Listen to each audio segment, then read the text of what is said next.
Welcome back to the show नाज़रीन। बात हो रही है ओवरसीज पाकिस्तान यानी समंदर पार मुकीम पाकिस्तानियों को वोट का हक देने के हवाले से। पाकिस्तान तहरीक इंसाफ की हुकूमत पुरएतमाद है और ये दावा भी कर रही है कि ओवरसीज पाकिस्तानियों को वोट का हक दिया जाएगा। और ये दावा जायज़ नज़र इसलिए भी आता है कि ओवरसीज पाकिस्तानी जाहिर है पाकिस्तानी हैं और मुल्की मईशत में भी कलीदी किरदार अदा करते हैं, लेकिन अपोजिशन की जानिब से भी तनकीद सामने आ रही है ओवरसीज पाकिस्तानियों को वोट का हक देने के हवाले से। और यही बहस आजकल जो सियासी हल्के हैं उनमें मंजर आम पर यही बहस सामने आ रही है कि ओवरसीज पाकिस्तानियों को वोट का हक दिया जाना चाहिए या नहीं दिया जाना चाहिए। अपोजिशन की जानिब से एतराज़ किया जा रहा है कि ओवरसीज पाकिस्तानी चूंकि मुल्क से बाहर रहते हैं, उन्हें हल्के की ग्राउंड रियलिटीज़ के साथ उस तरह से आगाही नहीं है जिस तरह से हल्के के अंदर रहने वाली आवाम को है। लिहाजा पाकिस्तान पीपल्स पार्टी की जानिब से आज भी ये प्रपोजल सामने आया कि ओवरसीज पाकिस्तानियों को अगर वोट का हक देना है तो इसके लिए उनके मखसूस नशिस्तें पार्लियामेंट में रखी जाएं जिस तरह से खवातीन को मखसूस नशिस्तें दी जाती हैं। ये तमाम तर उमूर हैं और ओवरसीज पाकिस्तानियों के हवाले से गवर्नमेंट मजीद आगे क्या करेगी, उन्हें वोट का हक देने को यकीनी किस तरह से बनाया जाएगा और अपोजिशन के इन तमाम तर एतराज़ात को किस तरह से केटर किया जाएगा, इन तमाम तर इशूज़ पर बात करेंगे। हमारे साथ मौजूद हैं वज़ीर-ए-आज़म पाकिस्तान इमरान खान के साबिक मुआविन खुसूसी बराए ओवरसीज पाकिस्तानी सैयद जुल्फ़िकार बुखारी साहब, बहुत बहुत शुक्रिया सर वक्त देने के लिए। सबसे पहले तो यकीनन खुशाइंद है ओवरसीज पाकिस्तानियों को वोट का हक देना, कन्विंस कैसे करेंगे अपोजिशन को? उनके जो एतराज़ात और प्रपोजल सामने आ रहे हैं उस पर कोई बात करेंगे उनसे? देखें, जो उनकी जो बात हैं वो बिल्कुल इलॉजिकल हैं। जो एहसन इकबाल साहब ने जो बात की, उनकी अपनी लीडर मरीम नवाज़ की 2012 या 2013 की ट्वीट है कि हमें ओवरसीज पाकिस्तानी को वोटिंग का राइट दें, तो उनकी खुद उनकी पार्टी की आइडियोलॉजी बिल्कुल मिक्स्ड हुई हुई है, उनको समझ नहीं आ रही कि क्या करना है।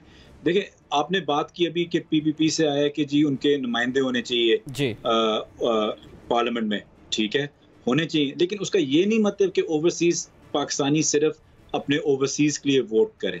देखिए, ये बिल्कुल एक गलत नैरेटिव देने की कोशिश कर रहे हैं कि ओवरसीज पाकिस्तानी को अपने हल्के का नहीं पता। 9 मिलियन पाकिस्तानी हैं बाय, उनमें से आप कर लें कि 6 मिलियन तो लेबर है, तो क्या लेबर क्या पाकिस्तान में पूरे बाहर रहा है, उसको क्या नहीं पता कि उसके हल्के में क्या है? मतलब इलॉजिकल बात हुई ना। 6 मिलियन 9 मिलियन में से लेबर है, 3 मिलियन जो रह गए हैं वो ऐसे लोग हैं जैसे कि मुझे क्या अटक का नहीं पता, मैं इस वक्त अटक बैठा हूँ, मुझे क्या नहीं पता कि अटक में क्या मसाइल हैं क्या नहीं मसाइल। तीसरी चीज़ ये है कि देखें, जब एक ओवरसीज पाकिस्तानी वोट करता है पाकिस्तान के इलेक्शंस के अंदर, उसको आप सिर्फ लोकल लेवल पे ना रखें, वो नेशनल लेवल पे आप बेसिकली वो क्या करना चाह रहे हैं कि उसको कह रहे हैं कि जी उसका वोट सिर्फ लोकल लेवल की इंफॉर्मेशन के मुताबिक हो, नेशनल लेवल के मुताबिक ना हो। क्यों ना हो? एक ओवरसीज पाकिस्तानी पढ़ा लिखा डॉक्टर भी अगर बाहर बैठा हो 20 साल से, उसके पास नाइकअप हो, वोटिंग का राइट हो, तो वो नेशनल लेवल पे क्यों नहीं डिसाइड कर सकता कि मैं उस कैंडिडेट को दे रहा हूँ जो उस वजीर आजम को हुकूमत में लेके आएगा? ये एक हक है। और मैं आपको ये भी वाज़ेह कर दूँ कि वर्ल्ड प्रैक्टिसेस देख लें, आप देख लें मैक्सिको, जिसमें शायद सबसे बड़ी रेमिटेंसेस आ रही हो दुनिया में, मैक्सिको एक मुल्क है, वो राइट देता है। फिलीपींस सबसे बड़ी रेमिटेंसेस है, फिलीपींस वो राइट देता है। इंडिया उस तरफ पूरा अभी जा रहा है, लेजिस्लेशन लेके आ रहा है। श्रीलंका ने अनाउंस कर दिया कि वो लेजिस्लेशन उस तरफ लेके जा रहे हैं, तो बांग्लादेश उस तरफ जा रहे हैं। तो आप देख रहे हैं कि जो मेन जो इंग्लैंड उस तरफ है, आयरलैंड उस तरफ है, आप जो भी मुल्क निकाल के देख लें, तो ये बिल्कुल एक गलत एक चीज उन्हें शुरू कर दी है। क्यों? अब मेन सवाल ये नहीं है कि ओवरसीज को होना चाहिए या नहीं, वो तय हो गया कि होना चाहिए। ठीक है, क्यों नहीं होना चाहिए और क्यों ये नैरेटिव फैलाया जा रहा है? क्योंकि उनको पता है कि जो मेजॉरिटी है ओवरसीज की, मैं जानता हूँ ओवरसीज को, मेजॉरिटी को, अगर ज्यादातर, अगर सारे नहीं तो फिर ज्यादातर उनको पता है कि पीटीआई की वोट है। उनको मुश्किलात इस चीज पे आ रही है, इसलिए इन्होंने बोला कि वो सारे 9 मिलियन वोट्स आप सिर्फ 2 या 3 कौमी असेंबली की सीट्स के में डाल दें और उनको इजाजत ना हो, क्योंकि उनको पता है कि 9 मिलियन वोट्स की अगर कोई हाई परसेंटेज कास्टिंग हो जाए तो उनके लिए बड़ा मुश्किलात है, सिर्फ अभी के लिए नहीं लेकिन हमेशा के लिए। तो जुल्फी बुखारी साहब, यहाँ पर जो एक कैटेगराइजेशन की जाती है, जो अगर अपोजिशन के आर्गूमेंट को लिया जाए या वैसे एक आर्गूमेंट को समझा जाए, और आपसे वजाहत के लिए ये सवाल मैं करना चाह रहा हूँ कि वो ओवरसीज पाकिस्तानी जो साल हर साल से बाहर हैं, अब एक हैं जो हल्के की सियासत है, हल्के की पॉलिसीज़ हैं, हल्के के मसाइल, और एक हैं जो कौमी पॉलिसीज़ हैं जो बराह रास्त ओवरसीज पाकिस्तानियों पर भी असरअंदाज होती हैं। तो क्या इन दोनों पॉलिसीज़ में फ़र्क रखा जा सकता है ओवरसीज पाकिस्तानियों को लेकर? नहीं, देखें, अगर ये मैट्रिक, देखें, ये प्लीज समझने की कोशिश करें, अगर ये मैट्रिक हो कि शायद इस ओवरसीज पाकिस्तानी को अपने हल्के की, जैसे कि एहसन इकबाल ने बात की, उसको वो डायनामिक्स ना पता हो, तो फिर वो वही चीज, वही कंडीशन आप लोकल वोटर के लिए भी रखें। क्या जरूरी है कि हर लोकल वोटर को अपनी लोकल डायनामिक्स पता होती हैं? नहीं, हरगिज नहीं, कतई नहीं। इन ये जो आधे वोट्स लेते हैं, ये तो खरीद के लेते हैं, तो ना उनको कुछ पता होता है। तो बात ये कि अगर वो कंडीशन आप ओवरसीज के लिए रख रहे हैं, क्यों वो कंडीशन क्यों ओवरसीज के लिए रख रहे हैं जब आपने वो नेशनल लेवल, लोकल लेवल के लिए नहीं रखी? आप बताएं कि हर बंदा जो एक कंस्टिट्यूंसी में, लेट्स से 120 लाख 2 लाख की कंस्टिट्यूंसी हो, हर बंदे को अपनी लोकल डायनामिक्स पता होती है। अगर ये कंडीशन लगानी है, चले मैं मान लेता हूँ लगा लें, लेकिन फिर लोकली भी वो लगाएं। सिर्फ वो बंदा लोकल जो लोग हैं वो तो फ्रीक्वेंटली अपने हल्के का विजिट करते हैं, हल्के के साथ ताल्लुक रहता है, लेकिन वो ओवरसीज पाकिस्तानी जो एक तवील अरसे से बाहर हैं, उनका लोकल लोगों की निस्बत तो हल्के में इंटरेक्शन उतना नहीं रहता। लेकिन जरूरी नहीं है ना, यही मैं आपको कह रहा हूं कि जरूरी नहीं है। देखिए, जब एक वोटर वोट देता है, चाहे ओवरसीज हो चाहे पाकिस्तानी हो, अगर वो वोट देता है, वो कभी कभी अपनी लोकल लीडरशिप या अपने लोकल डायनामिक्स की वजह से वोट नहीं देता। वो वोट इसलिए देते क्योंकि एक प्राइम मिनिस्टर को पिक करने के लिए अपने उस लोकल लीडर को देता है कि ऊपर मेरा वजीर आजम आ जाए, चाहे जो भी हो। तो ये सिर्फ ओवरसीज या लोकल नहीं है, ये एक तरीका है जो दुनिया में हर जगह है। तो ये कहना कि ये शर्त होनी चाहिए कि उसके पास एक लोकल डायनामिक्स पता हो, तो वो तो ना नेशनल वोटर को पता है, ना इंटरनेशनल वोटर को, ओवरसीज वोटर को पता है।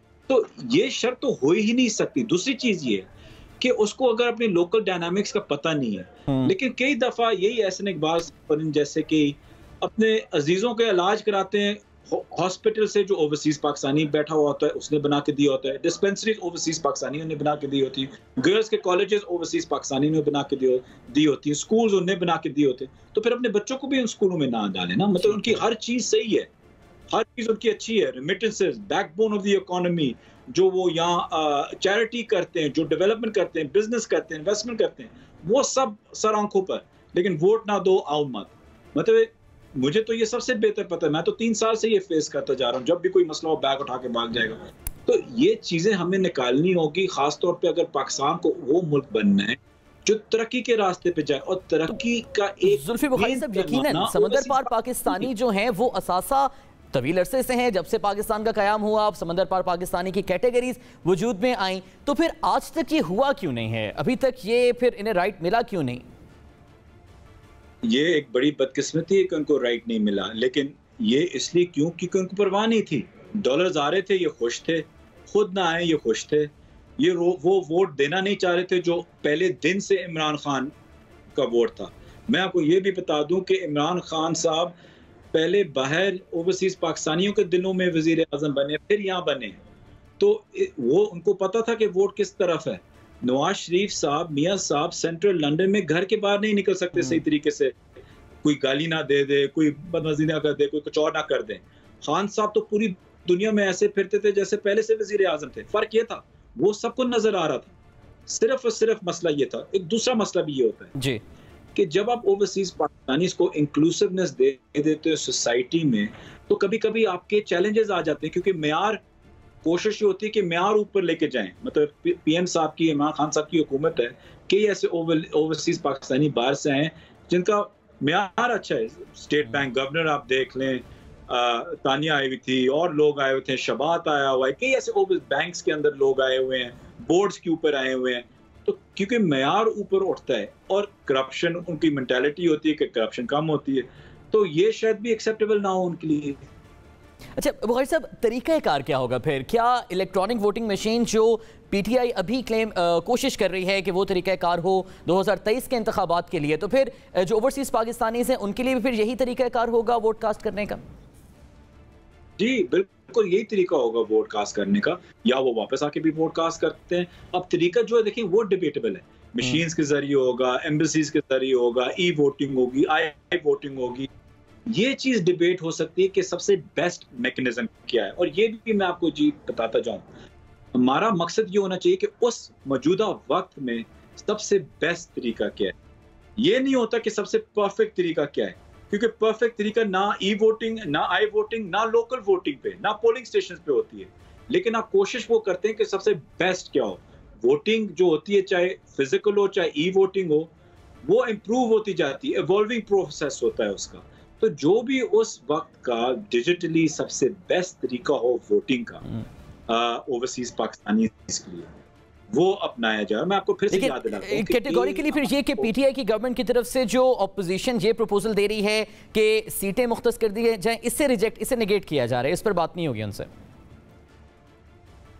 देखिए अभी तक हमारे से पूरी बात नहीं हुई इसमें कि लोगों ने ये वे वोट दिए, कई मुल्कों में ऐसे होता भी है, और मैं भी इसके खिलाफ नहीं हूँ। देखें, मैं किसी चीज के खिलाफ नहीं हूँ, क्योंकि हर चीज एक डिबेट होती है। फिर आप दुनिया के वर्ल्ड बेस्ट प्रैक्टिसेस देखते हैं कि कौन सा कामयाब है, कौन सा नहीं है। पाकिस्तान का डायस्पोरा 9-10 मिलियन का है, उसको हमें कायम रखना है। जो यंगर जनरेशन है उसको पाकिस्तान के साथ जोड़ा रखना है। तो इसमें कई चीजें ऐसी होती हैं जो हमने आगे जाके देखनी हो। सीट्स भी अगर जैसे कि आप कह रहे हैं वुमेन सीट्स हैं वगैरह, वो भी it's not a bad idea, लेकिन और वो ये आइडिया इस्तेमाल भी किया गया कई मुल्कों में। लेकिन ये इसका ये नहीं मतलब कि ओवरसीज पाकिस्तानीज की आवाज, 9-10 मिलियन की आवाज आप 2-3 सीटों में बांटते हैं, वो काबिल बर्दाश्त नहीं है। अच्छा भाई साहब, आखिर में उनको ऑन अ लाइटर नोट, ये ओवरसीज पाकिस्तानी की वोटिंग से हट के ऑन अ लाइटर नोट, आपने अपनी गुफ्तगू के आगाज़ में कहा कि आप अटक बैठे हुए हैं, आपको वहाँ की डायनामिक्स का इल्म है। कुछ अर्सा पहले आपके हवाले से ज़रा शोर शुरू हो गया था कि आप ओवरसीज शायद हो गए हैं, वो क्यों इतना शोर शराबा शुरू हो गया था? कि मैं क्या हो गया हूँ जी? सॉरी, आवाज़ नहीं। ओवरसीज हो गए हैं आप, शायद मुल्क से बाहर चले गए हैं, वापस आप शायद नहीं आएंगे, वो सारा क्या मामला था? क्यों इतना शोर शुरू हो गया था आपके बाहर जाने पर? 2 दिन के लिए गया था या 3 दिन के लिए गया था, शायद आगे भी जाऊं। मैं ये यकीन दिला देता हूं कि जी मैं मियां नवाज शरीफ नहीं हूं, मैं उनके बेटे नहीं हूं। मैं पाकिस्तान शिफ्ट हो गया, पॉलिटिक्स में हूं या ना हूं, मैं पाकिस्तान में नहीं होऊंगा, पाकिस्तान में रहूंगा। तो ये सेंसेशनलिज्म थी, और आखिर में उनके ही मुंह पे आया जब मैं 3 दिन बाद वापस आ गया। ठीक है, बहुत बहुत शुक्रिया। जुल्फी बुखारी साहब हमारे साथ मौजूद थे, और खासतौर पर बैनुल जो समंदर पार मुकीम पाकिस्तानी हैं उनको वोट का हक देने के हवाले से जो हुकूमत की हिकमत अमली से हमें आगाह करें। नाज़रीन, इसके साथ ही प्रोग्राम पाकिस्तान का सवाल से मुझे इजाज़त दीजिए। पाकिस्तान के दीगर सवालों के साथ आपकी खिदमत में हाजिर होंगे हलाने के बाद।